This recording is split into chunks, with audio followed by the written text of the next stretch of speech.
Welcome to Informed Tourist. This is Curtis, your traveling guru. Did you click on this video thinking you already knew the answer? Canada versus California. It seems obvious, right? Canada is seen as the global icon of safety, clean, orderly, and predictable. California, on the other hand, brings to mind sun, glamour, but also risk and cautionary tales. But what if your assumptions are wrong? We're here to challenge what you think you know about travel safety. Let's break down the real risks, and why the safest place might not be where you expect.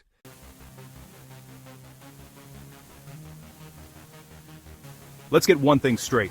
Families travel differently. Your priorities shift dramatically when you have little ones to look after. You're not hunting for the trendiest rooftop bar or planning to dance the night away in a packed nightclub until the sun comes up. Instead, your mind is a constant checklist of practicalities and what-if scenarios.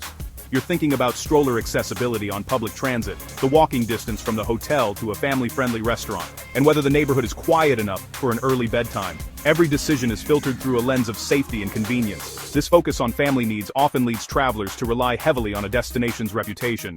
It's a mental shortcut that feels efficient and safe. Canada equals safe. California equals risky. It's a simple, comforting, and deeply ingrained binary that makes the complex decision of where to spend your precious vacation time feel much easier. But this reliance on reputation is a trap. It oversimplifies a complex reality and creates a false sense of security that can have serious consequences. The world has changed, and the old rules of travel safety no longer apply in the same way, especially for families.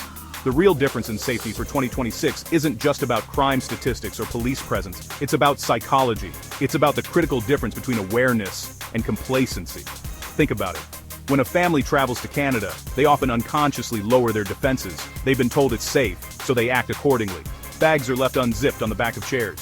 Phones are held out carelessly while navigating, and kids are allowed to wander a little further ahead. Tourist brain fully activates, and the normal vigilance you'd practice at home simply evaporates in the supposedly safe environment. Now, contrast that with a family trip to California. They've heard the stories and seen the news reports. From the moment they arrive, their senses are heightened. They are inherently more cautious. They actively research which neighborhoods to avoid. They double-check their routes before heading out, and they keep a closer eye on their belongings and their children. This heightened state of awareness, born from a reputation of risk, paradoxically becomes their greatest safety asset. The danger isn't just about what a city throws at you, it's about how prepared you are to handle it when it appears.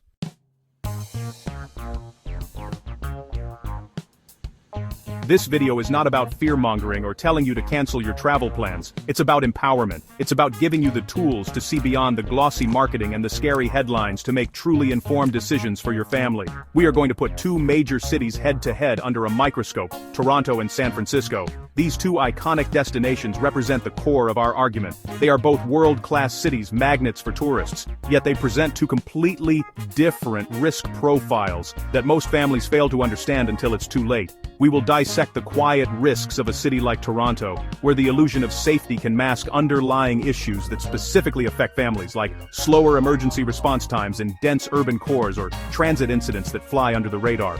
We will then expose the loud risks of San Francisco, where the dangers are more visible and acknowledged, which in turn forces families to adopt safer behaviors. You'll learn why a city that feels dangerous can sometimes be a safer choice for a prepared family than one that feels completely benign. This isn't just a theoretical comparison. We're going to dive into family-specific vulnerabilities that most travel guides never discuss. We'll talk about why families, by their very nature, are more susceptible to certain types of trouble. You move slower, you carry more gear, and your children don't have the same ability to recognize danger cues. Understanding these unique vulnerabilities is the first step toward mitigating them, whether you're in a city that screams danger or one that whispers it. This is about shifting your mindset from a passive tourist to an active, informed traveler. And you absolutely must stick around until the very end of this video. Because as a reward for your time, I am going to give you something invaluable, the 2026 Family Safety Rulebook. This isn't your typical list of generic travel tips. This is a practical, actionable guide that most travel experts will never share. It contains the rules that seasoned travelers use to navigate any city in the world safely. This rulebook alone could save you thousands of dollars, immeasurable stress, and perhaps even a truly terrible vacation story. All right, let's get into it.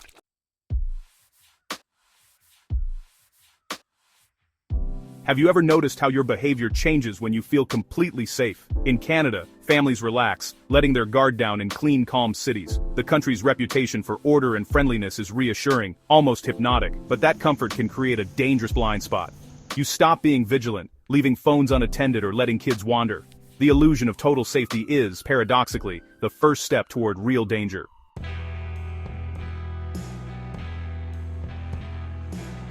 Planning a family trip to California. Decades of headlines and stories prime you to be alert from the start. You research neighborhoods, check crime maps, and talk safety with your family. Once you arrive, that alertness continues. Bags are held close, kids stay near, and you're vigilant in busy places. Ironically, California's reputation for risk becomes your invisible shield, making you a smarter, safer traveler.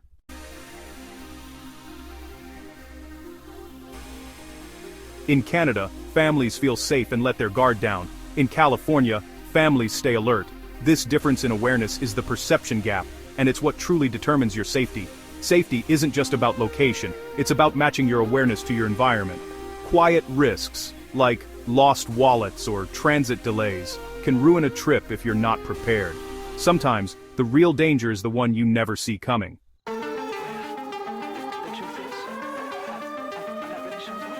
Toronto, a city of glass, steel, and vibrant urban life. It feels safe, efficient, and perfect for families. But its greatest asset, density, hides a risk. Picture rush hour, sidewalks packed, transit overflowing. For families, this isn't convenience, it's chaos. Navigating, with kids and strollers, becomes exhausting and slow. If something goes wrong, a child lost, an injury, finding help in the crowd is a nightmare. Toronto's calm reputation means families rarely prepare for these hurdles. They don't plan meeting spots, or consider the strain of packed transit. The real risk isn't crime, but being overwhelmed and isolated by the city itself. The danger is subtle complacency in a place that feels too safe. In Toronto, it's not the obvious threats, but the quiet ones that catch families off guard.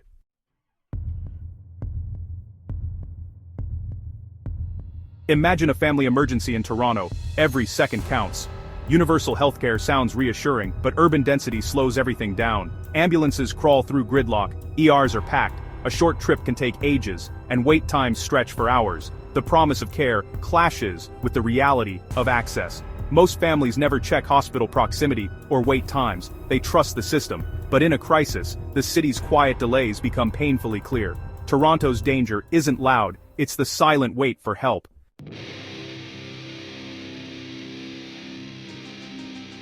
Now, let's look at San Francisco, a city where risks are impossible to ignore. Safety varies block by block and property crime is notorious. Warnings are everywhere. Don't leave anything in your car, watch where you walk.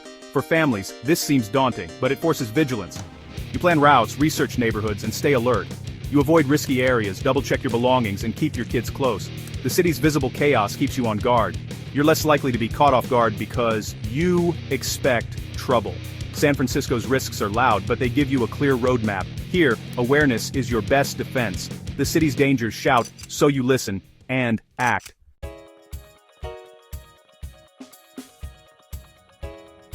In San Francisco, families become active risk managers. High alert means you avoid trouble spots and stay safer. Police presence is visible in tourist areas, offering reassurance. If something happens, help feels close by. By following warnings, families sidestep common dangers. In contrast, Toronto's quiet safety can breed complacency. The prepared family in San Francisco is often safer than the unwary one in Toronto. The real threat is the one you never see coming.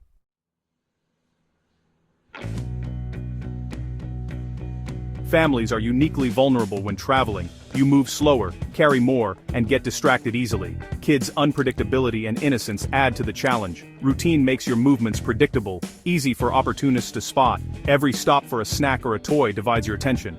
Children don't recognize danger cues. Parents must stay vigilant. This constant cognitive load creates blind spots. Unlike solo travelers, families are easier targets in busy cities. Traveling with kids means you're always one distraction away from risk.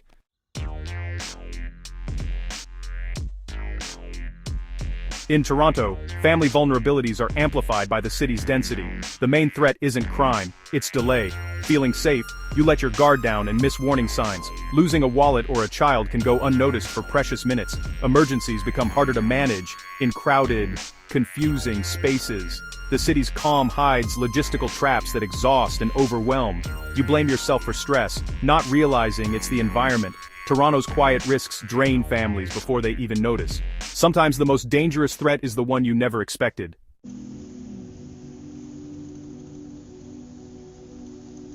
In San Francisco, the danger isn't delay, it's exposure. The city's risks are overt and impossible to ignore. Families must manage their exposure to well-known threats, staying alert and sticking to safe routes. Neighborhood safety can change with startling speed. One wrong turn, and you are in a different world. Even parking is risky. Anything left visible in your car invites break-ins. In San Francisco, vigilance isn't optional, it's essential.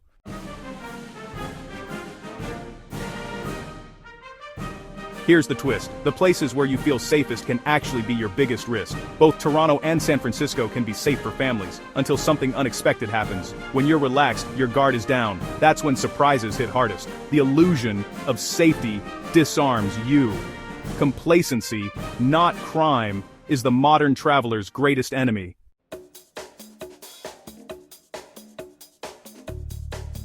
The world has changed, and so must the way families travel. The answer isn't fear or avoidance, but a shift in mindset, from passive tourist to active guardian. Don't trust a city's reputation blindly. Instead, take ownership of your family's safety by being present, prepared, and proactive. Preparation and awareness are your best tools. Replace fear with confidence. Travel with a plan, not just hope.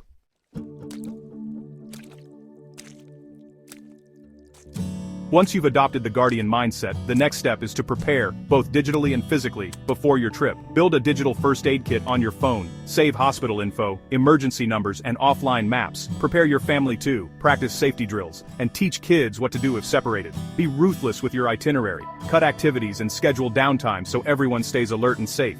Your blueprint isn't just about safety, it's about reducing stress for a better trip.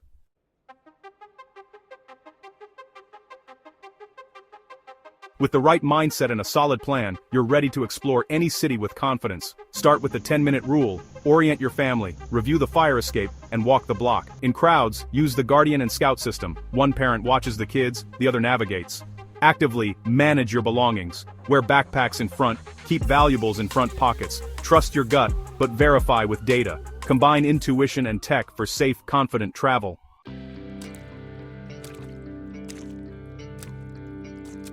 Here's your reward, the 2026 Family Safety Rulebook, real rules for a changed world. Forget old guidebooks. These rules are practical, actionable, and could mean the difference between a dream vacation and a nightmare. Rule 1, always stay within 10 minutes of a major hospital with a pediatric ER. Rule 2, avoid ground and second-floor hotel rooms in dense cities. Request floors 3 to 6. Rule 3, ask staff where tourists get into trouble, not just what to see. Rule 4, if a city feels too safe, double your awareness. Complacency is the enemy.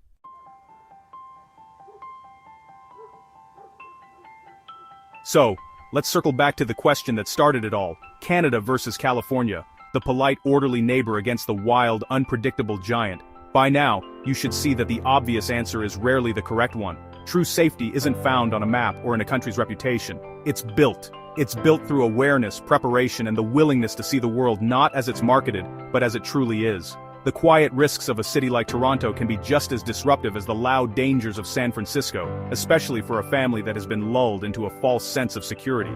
The goal of this video was never to scare you away from one place or push you toward another. It was to arm you. It was to give you a new lens through which to view travel, a framework that prioritizes logistical reality over marketing fluff.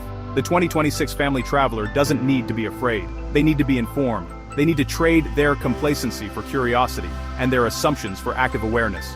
Whether you choose the calm of Canada or the chaos of California, your safety rests not in the destination, but in the mindset you bring with you. Now, the conversation moves to you.